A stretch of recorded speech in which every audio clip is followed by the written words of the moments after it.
ഒരു കാലത്ത് ഇന്ത്യൻ മാർക്കറ്റിൽ വലിയ തരംഗം സൃഷ്ടിച്ച ഒരു ചൈനീസ് ഫ്ലിപ്പ് ഫോൺ. ഡിസൈൻ മാത്രം നോക്കിയാൽ മനസ്സിലാകും ഇത് 2005 മുതൽ 2008 കാലഘട്ടത്തിലെ ഫീച്ചർ ലോഡർ ചൈനീസ് ഫോൺ വിഭാഗത്തിൽപ്പെടുന്ന ഒരു മോഡലാണെന്ന്. എന്നാൽ ഈ ഫോണിന്റെ ബ്രാൻഡ് നമുക്ക് വ്യക്തമായിട്ട് അറിയില്ല. ആദ്യമായി നോക്കുമ്പോൾ തന്നെ നമുക്ക് കാണാൻ പറ്റുന്നത് ഈ ഫോണിലെ ട്രാൻസ്പെറന്റ് ബോഡി ഡിസൈൻ ആണ്. അന്ന് ചൈനീസ് മാർക്കറ്റിൽ വളരെ ട്രെൻഡായിരുന്ന ഒരു ഡിസൈൻ സ്റ്റൈൽ ആയിരുന്നു ഇത്. ഫ്ലിപ്പ് തുറക്കുമ്പോൾ മുകളിൽ ഒരു വലിയ കളർ ഡിസ്പ്ലേയും താഴെ ഫിസിക്കൽ കീപാഡും കാണാം. നാവിഗേഷന് വേണ്ടി മധ്യത്തിൽ സ്ക്വയർ ഷേപ്പ് കൺട്രോൾ പാഡ് നൽകിയിട്ടുമുണ്ട്. ഈ ഫോണിന്റെ മറ്റൊരു ശ്രദ്ധേയമായ കാര്യം എന്താണെന്ന് വെച്ചാൽ ബോഡിയിൽ തന്നെ ഒരു ചെറിയ സ്റ്റൈലസ് പെൻ അറ്റാച്ച് ചെയ്തിട്ടുണ്ട്.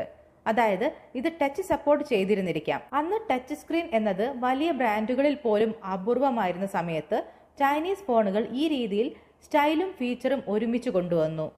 ഈ ഫോണിൽ ഡുവൽ സിം സപ്പോർട്ട് ഉണ്ടായിരുന്നു.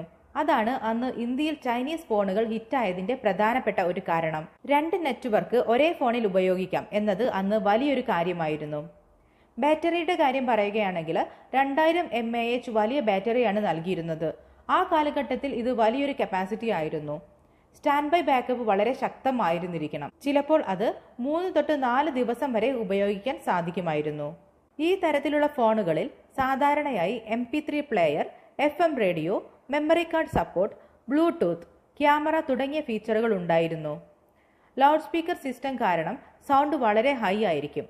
അതും യുവാക്കൾക്ക് വളരെ ഇഷ്ടമുള്ളൊരു കാര്യമായിരുന്നു. ഇതൊരു സ്മാർട്ട് ഫോൺ അല്ല, പക്ഷേ ജാവ അടിസ്ഥാനമായിട്ടുള്ള ഫീച്ചർ ഫോൺ ആയിരുന്നിരിക്കണം. ചെറിയ ഗെയിമുകൾ, ടോർച്ച് ലൈറ്റ്, ചിലപ്പോൾ ഫേക്ക് TV ആന്റിന ഡിസൈൻ പോലുള്ള യുണീക്ക് എലമെന്റ്സ് വരെ ഈ ഫോണുകളിൽ കാണാം. അന്ന് ഈ ഫോൺ നോക്കുമ്പോൾ നമുക്ക് മനസ്സിലാകുന്നത് എന്താണെന്ന് വെച്ചാൽ ബ്രാൻഡ് ഇല്ലെങ്കിലും ഇന്നൊവേഷൻ ഉണ്ടായിരുന്നു. വില കുറവായിരുന്നെങ്കിലും ഫീച്ചേഴ്സ് കൂടുതലുമായിരുന്നു. ഇന്നത്തെ സ്മാർട്ട് ഫോണുകൾക്ക് മുൻപ് ഒരു പരീക്ഷണ കാലം ഉണ്ടായിരുന്നു. അതിന്റെ ഒരു ഭാഗമാണ് ഈ ഫോൺ.